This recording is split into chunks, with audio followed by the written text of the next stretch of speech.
বন্ধুরা, গতকাল যে ভিডিওটা আপলোড করেছিলাম কলকাতা পুলিশ কনস্টেবলের পরীক্ষার যে প্রশ্নপত্র নিয়ে আলোচনায়, তারপর থেকে অনেকে আমাকে জিজ্ঞাসা করেছেন সেটা হচ্ছে যে এই পরীক্ষার কাট অফ মার্কস কত হতে পারে, বা সেফ স্কোর মোটামুটি কিরকম থাকলে পরবর্তী ধাপের জন্য প্রস্তুতি নেওয়া উচিত।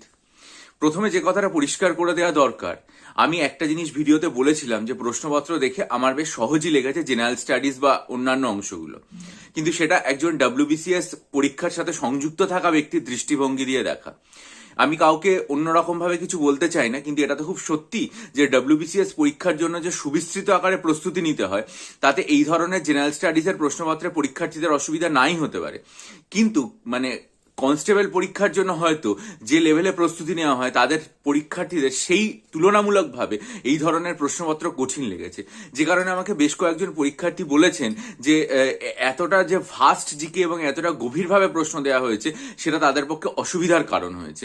ফলে আমি বুঝতে পেরেছি যে ডাব্লিউবিসিএস এর প্রস্তুতি যারা নিচ্ছেন তাদের ক্ষেত্রে হয়তো এই জিনিসটা সহজ মনে হবে, কিন্তু কনস্টেবলের জন্যই যারা এক্সক্লুসিভলি প্রিপারেশন নিয়েছেন তাদের জন্য হয়তো এই ধরনের জেনারেল স্টাডিজ বেশ কঠিন হতে পারে।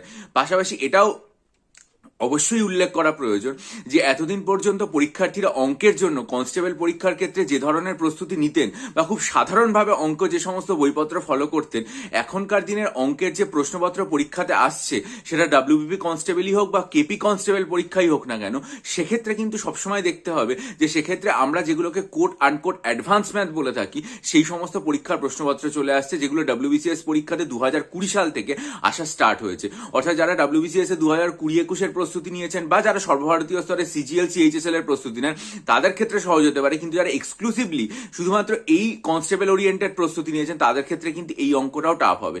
এর পাশাপাশি এটাও একটা কথা বলার যে এই পরীক্ষাটা সম্পূর্ণভাবে স্বচ্ছ হয়েছে, কোনো রকম কোনো ত্রুটি বিচ্যুতির খবর এখনো পর্যন্ত সংবাদপত্রে উঠে আসেনি, এবং তার জন্য পুলিশ রিক্রুটমেন্ট বোর্ডকে, তাদের প্রচেষ্টাকে এবং পুলিশ প্রশাসনকে অনেক অনেক ধন্যবাদ যে তারা স্বচ্ছ হয়ে পরীক্ষাটা করতে পেরেছে।